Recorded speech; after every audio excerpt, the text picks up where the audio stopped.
Hello guys, ഞാനിലേക്ക് സ്വാഗതം. Guys, ഇപ്പോൾ രാവിലെ തന്നെ തൊണ്ടയെ കടന്ന് സീനായിട്ടിരിക്കുകയാണ്.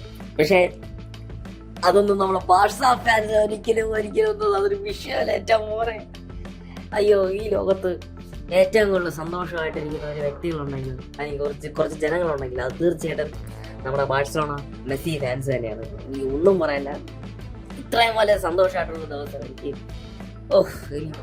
എന്തുകൊണ്ടാണ് ഞാൻ പറഞ്ഞത്. ഈ ഒരു വേൾഡ് കപ്പിൽ എനിക്ക് ഡേഞ്ചറസ് ആയിട്ട് തോന്നിയ ഒരു ടീമാണ് ഫ്രാൻസ്. പക്ഷേ ആ ഫ്രാൻസിനെ പിടിച്ച് കെട്ട ആരെങ്കിലും ഉണ്ടെങ്കിൽ അത് സ്പെയിനാണ്. ആ സ്പെയിൻ തന്നെ പിടിച്ച് കെട്ടിയിരിക്കുകയാണ്. മതി, എന്ത് വേണമെങ്കിൽ മതി. അവന്മാർ ഇച്ചിരി അഹങ്കാരം കൂടുതലായിരുന്നു. അവന്മാരെ പിടിച്ച് കെട്ടില്ല. സന്തോഷം. അയ്യോ, പിന്നെ ഇനി ഇംഗ്ലണ്ട് വേഴ്സസ് അർജന്റീന. അത് അർജന്റീന വന്നു കഴിഞ്ഞു. Spain versus Argentina.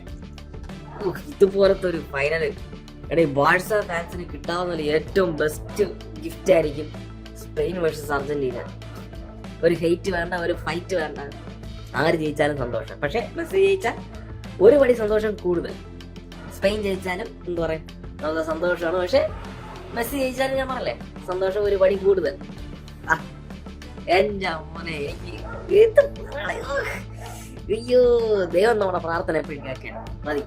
മതി ഇതുപോലത്തെ ഒരു ഫൈനൽ തന്നെ നമുക്ക്. പക്ഷേ ഇനി അർജന്റീന വേഴ്സസ് എന്താ പറയാ ഇംഗ്ലണ്ട്, അതൊന്ന് ജയിക്കാം. എങ്ങനെ ജയിച്ചു പറ്റും? We have to win. Oh yeah. അപ്പൊ അതാണ് നമ്മുടെ എന്താ പറയാ ഫൈനൽ. ഫ്രാൻസിനെ പൂട്ടിക്കളന്ന് പറഞ്ഞാൽ അവരനങ്ങാൻ പോലും വീട്ടില്ല. അവരനങ്ങാൻ പോലും വീട്ടില്ല. അയ്യോ, എനിക്ക് എന്തോ കളിയാറുന്ന അവസ്ഥ. എനിക്ക് അടിപൊളി. അപ്പൊ ഗൈസ്, എല്ലാവർക്കും എന്താ പറയാ ഒരു ദിവസം ഞാൻ നേരുന്നു. ഏറ്റവും പോലെ സന്തോഷിപ്പിൻ, ആഹ്ലാദിപ്പിൻ.